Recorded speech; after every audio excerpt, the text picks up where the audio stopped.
So scammer Icon Lux ni dia datang daripada negara jiran sebelah. Jiran yang mana saya tak nak bagi tahu, tapi dia basically cuba nak menipu klien-klien kita lah. Betul. So cerita dia macam Scary, ni.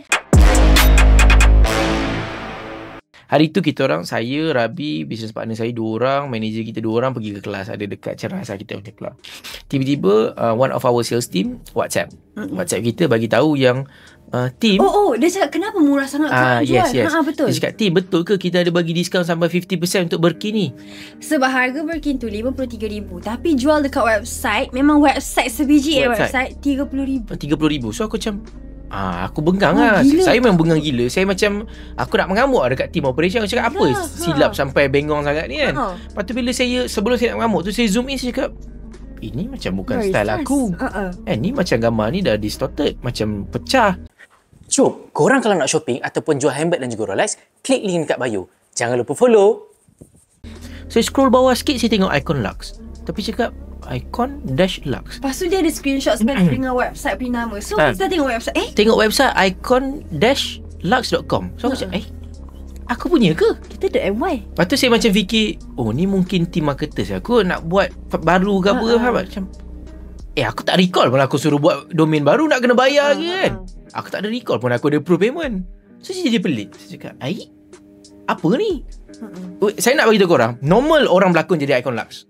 Normal. Sangat-sangat normal orang berlakon jadi Icon Lux.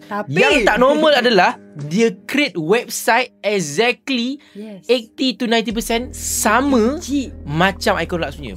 Dalam inventory kita ada beratus bag, di copy semua. Saya rasa dia memang ada satu sistem ataupun software ni macam copy je macam tu. Dia absorb semua. Sebab dia bukan sekadar gambar. Semua gambar dia ambil. Takkanlah kau download satu, kau upload satu, kau meninggal kau.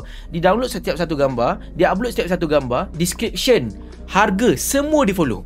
Semua bag dia bagi diskaun. Semua bag ada diskaun sampai 25%, 30%. Dan in our industry, persen ni agak susah untuk kita main. Sebab persen ni merangkumi amount yang besar. Betul. Contoh katakanlah kan, kau bagi bag tu jual 10,000. Kau cakap kita bagi 11 punya sale, bagi 50%. Tak lepas bro. Betul. Tak lepas. Kos kau tinggi lagi, faham tak? Betul. So bila kita dapat that berita yang saya pun tengah attend kelas kan hari tu kan. Saya kita dalam kelas. Kita dalam kelas.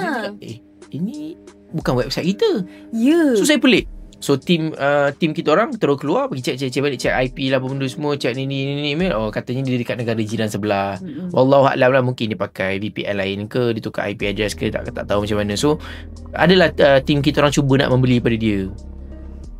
Kau tahu tak sebenarnya orang tu siapa? Jom shopping dan jual melalui Icon Lux. Jimat sehingga 70%, installment serendah RM5 sehari. Jual dan konsign item anda dengan kami. Cepat, klik link di bio sekarang.